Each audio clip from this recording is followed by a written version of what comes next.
Hello friends, मैं आप लोग का Ravi sir, science faculty Ravi sir. Class 10 CBSE board class 10 में एक चैप्टर है ये साइंस का। उस चैप्टर का नाम है कार्बन एंड इट्स कंपाउंड। उसका स्टार्टिंग जो पार्ट्स है, स्टार्टिंग पार्ट्स में जैसे कि उसकी कुछ प्रॉपर्टीज़ हैं, वो मैं प्रॉपर्टी को आपको यहाँ पर एक्सप्लेन करूँगा एक चार्ट के फॉर्म में। होप्स आप लोग को अच्छा लगेगा। मैं इसको अब स्टार्ट करता हूँ। जैसे कि मान लीजिए कार्बन जो है, कार्बन जनरली जो कार्बन कंपाउंड्स होते हैं वो जनरली कोवलेंट बॉन्ड होते हैं, याद रखिएगा।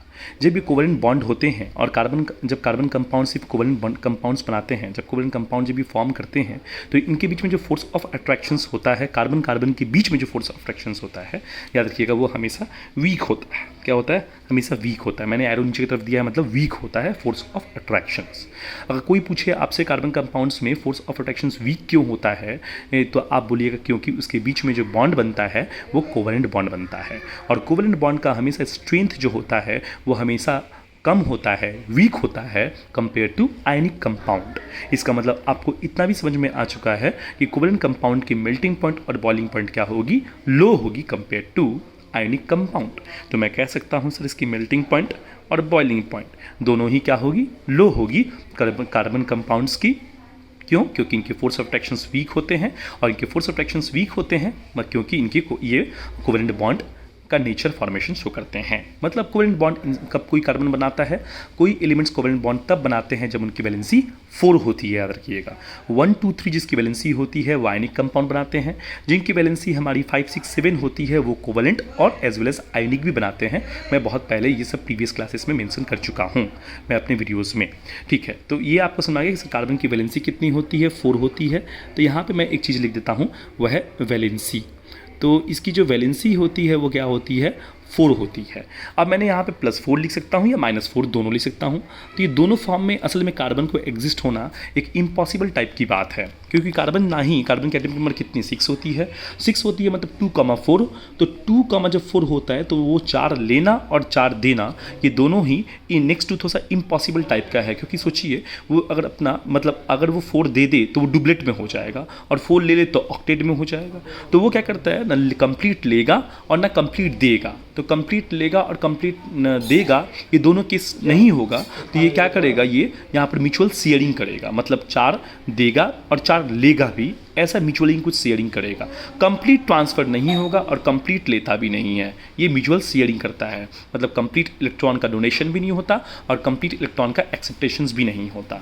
तो इसलिए याद रखिए, इसकी वैलेंसी 4 तो होती है, बट कार्बन कभी भी +4 और -4 में एग्जिस्ट नहीं करता। अगर करता भी है तो वो काफ़ी अनस्टेबल है और बहुत ही कम समय के लिए, मतलब नैनो सेकेंड या माइक्रो सेकेंड के लिए एग्जिस्ट कर सकता है, क्योंकि है तो वो अनस्टेबल, और कोई भी कंपाउंड अनस्टेबल में रहना प्रीफर नहीं करता। तो ये हो गया। चलिए, ये प्रॉपर्टी समझ में आ गई। कार्बन की सबसे बड़ी प्रॉपर्टी में आते हैं हम लोग। सबसे बड़ी प्रॉपर्टी है वो है, ठीक है, एक छोटी सी प्रॉपर्टी और बच गई है, जो कार्बन जो है एक पुअर कंडक्टर है। क्योंकि आपको मालूम होनी चाहिए कि कार्बन जो है कोवलेंट बनाता है, और कोवलेंट कंपाउंड्स के जितने भी मॉलिक्यूल्स होते हैं वो पुअर कंडक्टर ही होते हैं। वो हीट कंडक्ट नहीं कर सकते, इलेक्ट्रिसिटी कंडक्ट नहीं कर सकते। तो चलिए, ये भी प्रॉपर्टी हमें समझ में आ गई, ये प्रॉपर्टी समझ में आ गई, ये प्रॉपर्टी हमको समझ में आ गई, ये प्रॉपर्टी समझ में आ गई, और ये प्रॉपर्टी समझ में आ गई। अब 2-3 बेहतरीन प्रॉपर्टीज़ हैं जो एक बहुत बड़ा, एक खुद में एक चैप्टर है, जैसे कि कैटेनेशन और एलोट्रॉप्स। ये तो एक चैप्टर नहीं है पर एक बहुत बड़ा टॉपिक है। कैटेनेशन किसे कहते हैं? Self linking. अगर कार्बन ही खुद कार्बन से ही बॉन्ड बनाना शुरू कर दे तो उसे सेल्फ लिंकिंग कहते हैं, थ्रू कोवलेंट बॉन्ड, याद रखिएगा। तो कार्बन जब भी लिंक होता है तो कोवलेंट बॉन्ड ही बनाता है, आयनिक की कोई यहाँ पर बात है ही नहीं।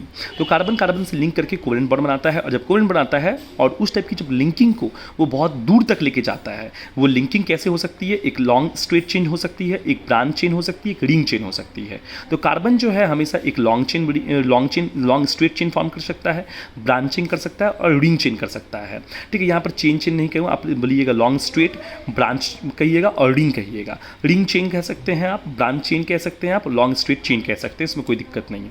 लॉन्ग स्ट्रेट चेन का मतलब क्या होता है? जैसे कि मान लीजिए ये मैंने बनाया, देख सकते हो ये लॉन्ग स्ट्रेट चेन है। मैं ये रिकैप्सुलेशन चैप्टर का नोट्स बनाया हूँ, ये मैं स्टार्टिंग का नहीं बनाया हूँ। जो बच्चे थोड़ा सा पढ़े हैं उनको मालूम होगा, इसे हम लोग लॉन्ग स्ट्रेट चेन कहते हैं। और ब्रांच कैसे कहते हैं? मान लीजिए इसमें कार्बन कितने हैं? 1, 2, 3, 4, 5, 6, 7 है। तो आप इसमें ना देखिए, मैं कितना बनाया? 5 बनाया। काउंट कीजिए यहाँ पर 1, 2, 3, 4, 5, और 2 कार्बन बच गए क्योंकि यहाँ पर 7 है। तो कहीं भी वो 2 कार्बन को डाल दीजिए आप, यहाँ पर डाल दीजिए, यहाँ पर डाल दीजिए, अब ये ब्रांच हो गया। रिंग बनाना है तो 7 मेंबर रिंग बना दीजिए, देखिए 7 है, आप इसको ऐसे बना दीजिए, रिंग बना दीजिए, ये 6 मेंबर रिंग हो चुका है, और कहीं भी एक बॉन्ड टान दीजिए, आप बना दीजिए, तो ये अभी 7 मेंबर, यहाँ पर भी 7 कार्बन है, यहाँ पर भी 7 कार्बन है, यहाँ पर भी 7 कार्बन है। देखिए कार्बन ने अपने आप में ही लिंकिंग डिफरेंट टाइप से किया है, तो सेल्फ लिंकिंग जो किया है थ्रू कोवेलेंट बॉन्ड, ये सब के बीच में जो बॉन्ड एग्जिस्ट करते हैं वो कोवेलेंट बॉन्ड ही एग्जिस्ट कर रहे हैं। तो कार्बन इस तरीके से क्या करता है, बॉन्ड का फॉर्मेशन करता है, इस तरीके कैटेनेशन की प्रॉपर्टी शो करता है, और इसी को कैटेनेशन प्रॉपर्टी कहते हैं, self linking of carbon through covalent bond to form long straight chain, branch chain और रिंग चेन। इस तरीके का फॉर्मेशन को हम लोग कहते हैं कैटेनेशन प्रॉपर्टी ऑफ कार्बन की, जो बहुत एक इंपॉर्टेंट पार्ट है, याद रखिएगा। चलिए इसमें फिर आता हूँ मैं एलोट्रोप्स में आते हैं। एलोट्रोप्स का मतलब क्या होता है, कार्बन जो है बहुत सारे फॉर्म में एग्जिस्ट करता है, तो कार्बन कौन कौन से फॉर्म में एग्जिस्ट करता है ये हमको समझना पड़ेगा। तो कार्बन का जो पहला फॉर्म है जो एग्जिस्टेंस का है वो है डायमंड, सेकंड जो है वो ग्राफाइट, और थर्ड है जो फ्लोरेंस। तो पहला जो है डायमंड फॉर्म में कार्बन एग्जिस्ट करता है, आपको बोलना भी पड़ेगा, फर्स्ट सेकंड थर्ड याद रखना पड़ेगा। आप अगर जम्बलिंग करेंगे, आगे को पीछे, पीछे को आगे करेंगे तो नहीं चलने वाला आपको, ठीक ना। तो फर्स्ट एलोट्रोप जो होता है कार्बन का, मतलब कार्बन जो फॉर्म में एग्जिस्ट करता है वो डायमंड है, सेकंड है ग्राफाइट और थर्ड है फ्लोरेंस है। तो देखिए फर्स्ट जो डायमंड की बात करता हूँ, डायमंड जो है देखिएगा 3D फॉर्म में एग्जिस्ट करता है, और 3D फॉर्म में जब एग्जिस्ट करता है तो इसकी स्ट्रक्चर होती है वो टेट्राहेड्रल स्ट्रक्चर होती है, और हर एक कार्बन याद रखिएगा 4 डिफरेंट कार्बन से लिंक होता है। मैं तो उस डायग्राम भी आपको स्ट्रक्चर भी दिखा देता हूँ कि असल में कार्बन फॉर्म कैसे करता है। कुछ ऐसा ये केज बनता है, ऐसे करके बनता है, आप बुक खोलेंगे तो उसमें आपको दिख जाएगा ऐसे करके, ऐसे करके ये रिंग बनाता है, ऐसे करके बनाता रहता है, जो भी हो। तो हर एक कार्बन 4 डिफरेंट कार्बन से लिंकिंग किया रहता है, इसे हम टेट्राहेड्रल स्ट्रक्चर कहते हैं। तो अब हम लोग आते हैं ग्राफाइट। ग्राफाइट जो है वो 2D फॉर्म स्ट्रक्चर बनाता है, और उसका स्ट्रक्चर का नाम है हेक्सागोन। और याद रखिए ग्राफाइट जो है हेक्सागोन कैसे बनता है, हेक्सागोन कुछ ऐसे बनता है।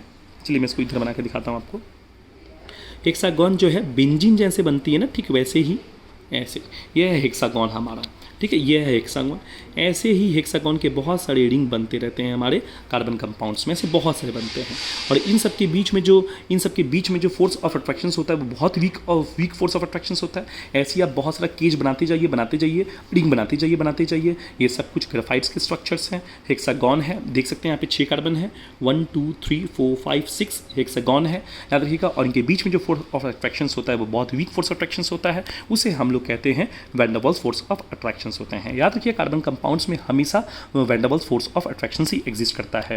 ये क्लास 9 में पढ़े, 10 में पढ़े, 11 में पढ़े, 12 में पढ़े, कोई भी क्लास में आप पढ़े, हमेशा याद रखिए कार्बन के जो कंपाउंड्स होते हैं, कार्बन कंपाउंड्स मतलब हाइड्रोकार्बन्स जो होते हैं, उनके बीच में कोई बोले फोर्स ऑफ अट्रैक्शन कैसे एग्जिस्ट करता है, तो आप बोलिएगा van der Waals force of attraction ही एग्जिस्ट करता है। और van der Waals force of attraction कैसा फोर्स ऑफ अट्रैक्शन है, एक वीक फोर्स ऑफ अट्रैक्शन है, जिसके कारण इसकी मेल्टिंग पॉइंट, बॉइलिंग पॉइंट हमेशा कम होती है, और इसीलिए ये हम लोग LPG CNG इन सब चीज़ों में, पेट्रोलियम विभाग में हम लोग हाइड्रोकार्बन्स का इस्तेमाल करते हैं, क्योंकि इनकी मेल्टिंग पॉइंट, बॉइलिंग पॉइंट बहुत कम होती है, और ये van der Waals force of attractions जो बहुत वीक फोर्स ऑफ अट्रैक्शंस है, जिनके कारण इन सब का इस्तेमाल हम लोग रॉ मटेरियल्स में, क्रूड ऑयल्स में भी इनका किया करते हैं। सेकंड, अब तो हम लोग आते हैं फ्लोरेंस में आते हैं। फ्लोरेंस क्या है, कार्बन का ही एक अलग फॉर्म है, 3rd नंबर फॉर्म है ये, एलोट्रोप्स है ये, जिसमें C60 से C400 तक ये लिंकेज कर सकता है, लिंक बना सकता है। पर कैसा लिंक बनाएगा, याद रखिए फुटबॉल का जैसे रिंग होता है, सॉकर बॉल जैसे होता है, वैसा इसके सरफेस होते हैं। और याद रखिए C60 में, C400 की बात नहीं कर रहा हूँ यहाँ पे, मैं C660 की बात कर रहा हूँ। इसमें याद रखिएगा हेक्सागोन जो बनते हैं फेस वो 20 बनते हैं, और पेंटागोनल जो फेस बनते हैं वो 12 बनते हैं, ये आपको याद रखना पड़ेगा, ठीक है। इधर से इसकी एप्लीकेशन भी आप लोग को मालूम होगा कि जो डायमंड का इस्तेमाल होता है कटिंग ग्लास के लिए इस्तेमाल होता है, ऑर्नामेंट्स में इस्तेमाल होता है, ग्रेफाइट का इस्तेमाल आपको स्लिपरी ऑब्जेक्ट बनाने के लिए इस्तेमाल किया जाता है, और फ्लोरेंस का इस्तेमाल जो होता है super conductor, conductor, semi conductor में इस्तेमाल किया जाता है। इन सब का एप्लीकेशन बात करता हूँ मैं कार्बन कंपाउंड्स की। जब कार्बन हाइड्रोजन से मिलता है तो वो हाइड्रोकार्बन का फॉर्मेशन करता है। हाइड्रोकार्बन मीन्स जिसमें हाइड्रोजन और कार्बन हो उसको हम लोग कहते हैं हाइड्रोकार्बन। अब ये हाइड्रोकार्बन जनरली 2 प्रकार के होते हैं, एक सैचुरेटेड कंपाउंड्स और एक अनसैचुरेटेड कंपाउंड्स। सैचुरेटेड कंपाउंड किसे कहते हैं, देखिएगा सैचुरेटेड कंपाउंड उसे कहते हैं जिसमें सिर्फ सिंगल बॉन्ड होता हो, जिसमें डबल बॉन्ड बिल्कुल ना पाया जाता हो। मतलब जिसमें सिंगल बॉन्ड होगा उसको हम सैचुरेटेड कंपाउंड्स कहते हैं, जिसमें याद रखिएगा डबल बॉन्ड की एग्जिस्टेंस हो। और डबल बॉन्ड भी 2 प्रकार के होते हैं, और अनसैचुरेटेड कंपाउंड्स भी 2 प्रकार के होते हैं, एक डबल बॉन्ड होता है, एक ट्रिपल बॉन्ड होता है, याद रखिएगा। डबल बॉन्ड, ट्रिपल बॉन्ड मतलब ये बताऊंगा मैं आप लोगों को आगे वाले क्लास में, बस याद रखिएगा कि इसमें डबल बॉन्ड मतलब कार्बन कार्बन के बीच में डबल बॉन्ड, यहाँ पर कार्बन कार्बन के बीच में ट्रिपल बॉन्ड। जिसमें कार्बन कार्बन के बीच में डबल बॉन्ड होता है उसको हम लोग अल्कीन कहते हैं, और जिस मॉलिक्यूल में कार्बन कार्बन के बीच में ट्रिपल बॉन्ड होता है उसको हम लोग अल्काइन कहते हैं, और जिस कार्बन कार्बन के बीच में सिंगल बॉन्ड होता है उसको हम लोग अल्केन कहते हैं। अल्केन हमेशा सैचुरेटेड कंपाउंड्स होता है, याद रखिएगा। सैचुरेटेड कंपाउंड्स का मतलब ये होता है कि इसमें फर्दर एडिशन रिएक्शन पॉसिबल नहीं है, और अनसैचुरेटेड कंपाउंड्स का मतलब होता है इसमें फर्दर एडिशन रिएक्शन पॉसिबल है। अल्केन्स को याद रखिएगा हम लोग पैराफिन्स भी कहते हैं। पैराफिन्स इसलिए कहते हैं क्योंकि ये बहुत लेस रिएक्टिव है। अल्कीन अल्काइंस जितना रिएक्शन शो कर सकता है ऑर्गेनिक केमिस्ट्री में, उतना अल्केन नहीं कर सकता।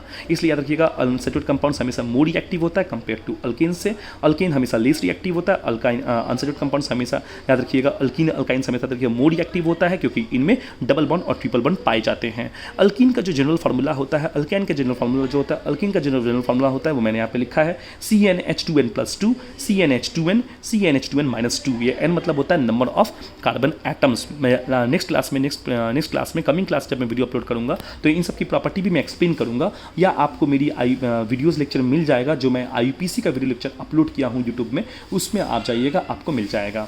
तो मैं आपको कहा यहाँ पर सैचुरेटेड कंपाउंड्स में अल्केन्स को हम लोग पैराफिन्स कहते हैं जो लेस रिएक्टिव होता है, अल्कीन्स जिसको हम लोग ऑलिफिन्स कहते हैं, इसका मतलब मोड़ी जो ऑयल फॉर्मेशन करता है, और अल्काइंस को हम लोग एसिटिलिनिक कहते हैं। तो ये सब याद रखिएगा। इन्फॉर्मेशन मैं आप लोगों को नेक्स्ट क्लास में और भी इन्फॉर्मेशन दूंगा, तब तक मेरे साथ बने रहिए। होप सो ये इन्फॉर्मेशन आपको बहुत हेल्प करेगी इन द एग्जामिनेशन। आपका रवि सर बने रहे मेरे साथ।